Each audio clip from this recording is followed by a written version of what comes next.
নবীর আকীদা সম্পর্কে জানার ইচ্ছা রইল। দেখেন, হযরতে সুফি নূর মোহাম্মদ নিজামপুরী রহমতুল্লাহ আলাইহি তরিকতের পীর ছিলেন হযরত শেখ জাহেদ রহমতুল্লাহ আলাইহি। সৈয়দ আহমদ বেরলভীর যে আন্দোলন, যে অভিযান, যে বালাকোটের যে অভিযান, এটা কোনোভাবে ইংরেজ বিরোধী ছিল না, ইতিহাস তা প্রমাণ করে না। এসব বালাকোটের শিখদের বিরুদ্ধে এই অভিযান ছিল, শিখ সম্প্রদায়। কারণ হোসাইন আহমদ মাদানী দেওবন্দীদের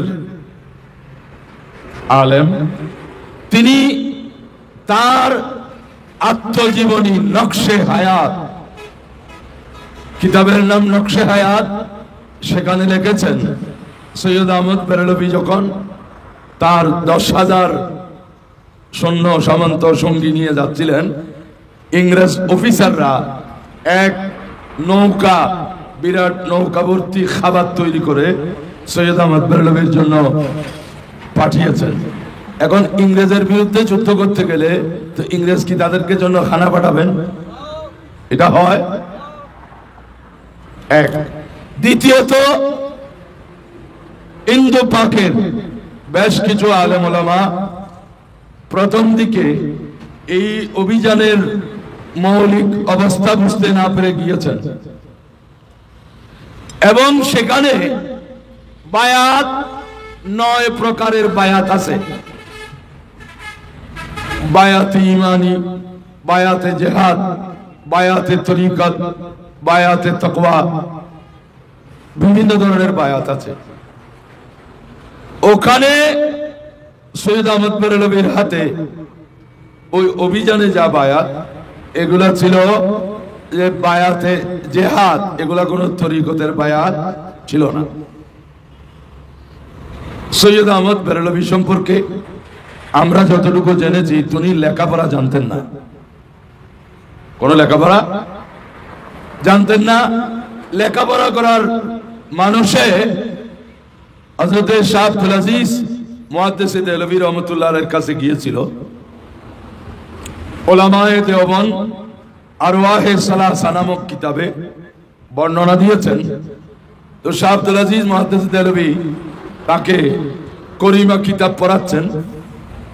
তো করিমা বেবকশা এবার হালেমা কে আস্তম আসিরে কমন্দে হাওয়া, এই যে একটা শেরের 2টা অংশ, উনি নাকি 3 দিনেও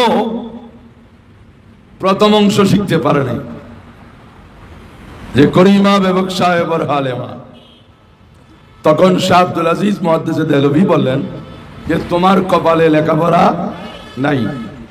তখন তিনি শাহ আব্দুল আজিজ মুহাদ্দিস দেহলভী রহমতুল্লাহ আলাইহির নিকট বায়াত হলেন। বায়াত হওয়ার পর সবক তরিকতের কাজ করতেছেন। এক পর্যায়ে শাহ আব্দুল আজিজ মুহাদ্দিস দেহলভী যখন তাসাফুরে শেখ, পীরের ধ্যান করার সবক দিলেন, তো সৈয়দ আহমদ বেরলভী পীরের সাথে মতানৈক্য পোষণ করলেন, এইটা তো শিরিক হবে। তখন শাহ আব্দুল আজিজ মুহাদ্দিস দেহলভী তার বায়াত ফসখ করে দিয়েছে। এতটুকু ওদের বর্ণনা, কিন্তু আমরা জানি না আবার কিভাবে উনি শাহ আব্দুল আজিজ মুহাদ্দিস দেহলভীর খলিফা হয়ে গেলেন। ওনার লিখিত কোনো দলিল ডকুমেন্ট নাই, কারণ হচ্ছে তিনি লেখাপড়া জানতেন না। উনি যখন বালাকোটে মৃত্যুবরণ করেন তখন ওনার বয়স মাত্র 46 বছর। ইসমাইল দেহলভী আর সৈয়দ আহমদ বেরলভী বালাকোটে যাওয়ার পর আহলে সুন্নাত ওয়াল জামাতের মামুলাত, এই ফাতিহা, চল্লিশা ইত্যাদির বিরুদ্ধে এবং হানাফি মাযহাবের বিপরীত আমল যখন শুরু করছে, তখন ওই এলাকার সুন্নিরাও তাদের বিপক্ষে চলে গিয়েছিল। এবং ওনার সাথে যাওয়ার সময় যেখানে 10,000 মানুষ ছিল, সর্বশেষ 800-900 মানুষ ছিল, আর সবাই ওনাকে ত্যাগ করে চলে গেছে। এই হলো বালাকোটের আন্দোলনের সর্বশেষ অবস্থা। এইটাকে ফুলিয়ে পাপিয়ে ইতিহাসে ইংরেজ বিরোধী আন্দোলন করে দেখিয়ে একটা নাটকীয় কাজ কারবার করা হয়েছে। এর উপর যথেষ্ট লেখালেখি আছে। সুতরাং সুফি নূর মোহাম্মদ নিজামপুরী রহমতুল্লাহ আলাইহ, তরিকতের পীর হলেন শেখ জাহেদ রহমতুল্লাহ আলাইহ। এই কারণে ইমামে আহলে সুন্নাত আল্লামা গাজী শেরবাঙ্গালা রহমতুল্লাহ আলাইহ সুফি নূর মোহাম্মদ নিজামপুরীর শানে কবিতা লিখেছেন, কিন্তু সৈয়দ আহমদ বেরলভী যে সিলসিলায় থাকবে সেটাকে বিচ্ছিন্ন বলেছে। সেটা ডিসকানেক্ট, এটা বিচ্ছিন্ন।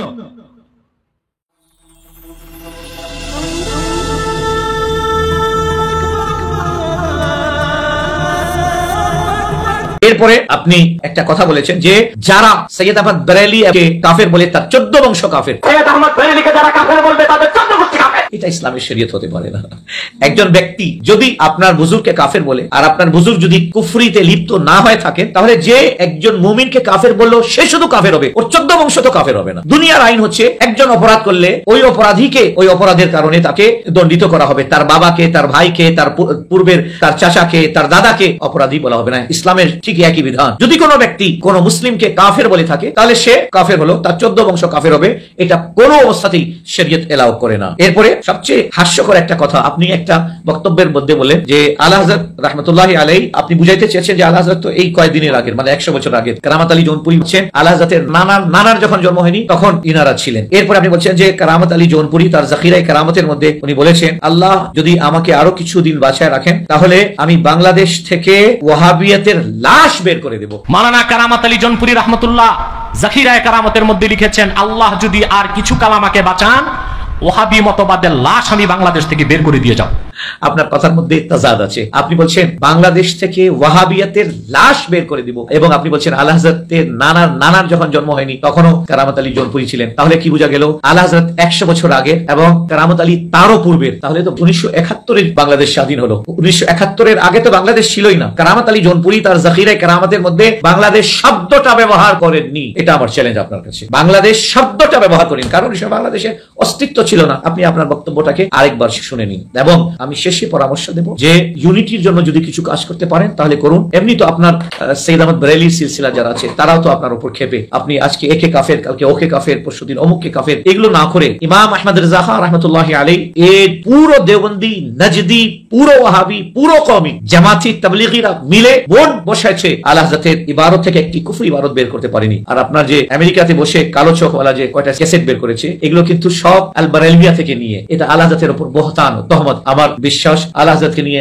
আগামীতে আপনি আপনার মুখে এমন কোন শব্দ ব্যবহার করবেন না যে আমাদেরকে বাধ্য হয়ে আপনার বিরুদ্ধে আবার রাস্তায় নামতে হয়। যেভাবে তেতুলিয়া থেকে টেকনাফ পর্যন্ত মুফতি আলাউদ্দিন জিহাদের পক্ষে সবাই নেমে গেল, কারণ যদিও উনি সৈয়দ আহমদ বেরেলভীর সিলসিলা, কিন্তু তার আকীদার মধ্যে আমরা বিন্দু পরিমাণ আহলে সুন্নাত ওয়াল জামাতের বিপক্ষে কিছু পাইনি। এই জন্য সবাই নেমেছে। কিন্তু আফসোসের বিষয় গোটা বাংলাদেশে এটাকে নিয়ে যখন সমালোচনা হচ্ছে, যখন নারায়ণগঞ্জে সবাই যখন তার পক্ষে জমায়েত হলো, তো আপনার উচিত ছিল হুসনে আখলাক, আপনিও কমসে কম একটা স্টেটমেন্ট দিতে পারতেন।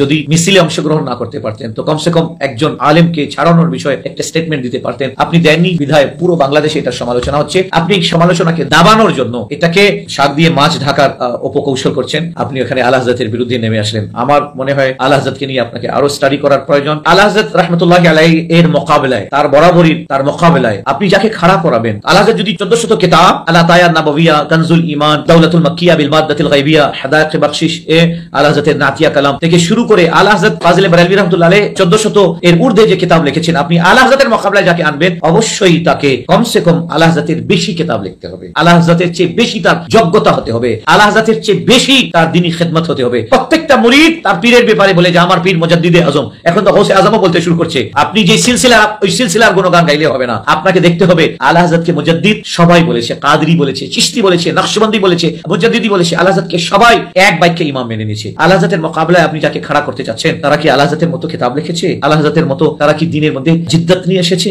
আপনি দেখাতে পারবেন না। সুতরাং যাকে আপনি মেকআপ করে সাজিয়ে গুছিয়ে নিয়ে আসবেন আলা হযরতের মোকাবেলায়, অবশ্যই আলা হযরতের সামনে দাঁড়ানোর তার যোগ্যতা হতে হবে। আল্লাহ সুবহানাহু ওয়া তাআলা আমাদের সবাইকে বুঝার তৌফিক দান করুন। আমিন। ফি আমানিল্লাহ। আসসালামু আলাইকুম ওয়া রাহমাতুল্লাহি ওয়া বারাকাতুহু।